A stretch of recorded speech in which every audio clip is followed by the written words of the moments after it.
দাসীর সাথে সহবাস জায়েজ হলে টাকা দিয়ে পতিতালয়ে গেলে কি গুনাহ হবে? কারণ তখন তো সাময়িক সময়ের জন্য দাসী কিনা হয়।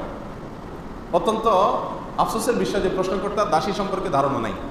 কৃত দাসী, সাধারণ দাসী না, কৃত দাসীর সাথে সহবাস করা জায়েজ আছে, স্ত্রীর মতো আচরণ করা জায়েজ আছে। কার জন্য?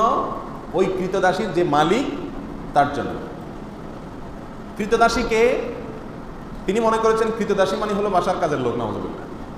কৃতদাসী হলো যুদ্ধের পরে, মনে করেন মুসলিমদের সাথে অমুসলিমদের যুদ্ধ হলো, সেই যুদ্ধের পরে পরাজিত যারা, তাদের মধ্য থেকে যারা বন্দী হয়ে চলে আসছে, যুদ্ধবন্দী, এদের মধ্যে পুরুষদেরকে বলা হয় কৃতদাস আর মেয়েদেরকে বলা হয় কৃতদাসী। তাহলে যুদ্ধবন্দী হিসাবে গ্রেপ্তার হয়ে কোনো একটা পক্ষের হাতে না আসলে তাকে কৃতদাসী বলা।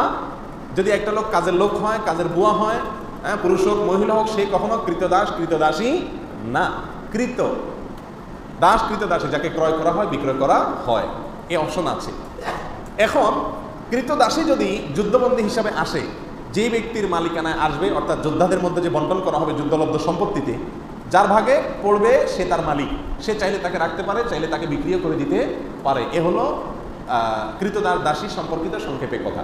এখানে কৃতদাসীর সঙ্গে সহবাস করাকে ইসলাম অ্যালাউ করেছে কেন? এটা নিয়ে আমাদের নাস্তিক ভাইদের বা নাস্তিক বন্ধুদের প্রশ্নের কোনো শেষ নেই। তারা বলে, হ্যাঁ, একজন কৃতদাসীর সাথে ইসলাম সহবাস করাকে কীভাবে বৈধ করেছে? কেন বৈধ করেছে আমি সংক্ষেপে শুধু বলতে চাই।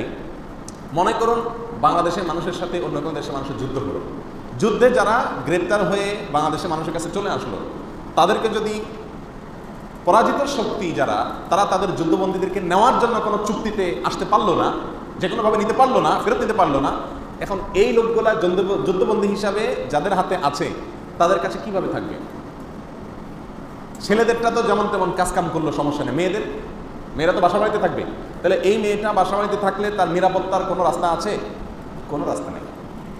একজন নিরীহ মেয়ে যদি আপনার বাসায় থাকে, আপনার ভেতরকার পশুত্ব তার প্রতি হামলে পড়ার জন্য আপনাকে প্ররোচিত করবে কি করবে না, এটা হলো ন্যাচারাল বিষয়। এটাকে অস্বীকার করার কোনো সুযোগ নেই, এটা বাস্তবতা। এই জন্য ইসলাম বিধান রেখেছে যে ওই ব্যক্তি যিনি সেই কৃতদাসীটাকে পাবেন, তার ভাগে বন্টন করা হবে, তাকে দেওয়া হবে রাষ্ট্রপ্রধানের পক্ষ থেকে, সেই ব্যক্তির স্ত্রীর মতো হয়ে যাবে। এই কৃতদাসী তার জন্য কি হয়ে যাবে? স্ত্রীর মতো হলে তার সন্তান, তার ভাই, তার অন্য কোনো লোক তার দিকে লোলুপ দৃষ্টিতে তাকাবার কোনো স্কোপ থাকবে না। এটা হলো তার জন্য এক ধরনের নিরাপত্তা নিশ্চিত করা। আমি কি বুঝাতে পারছি?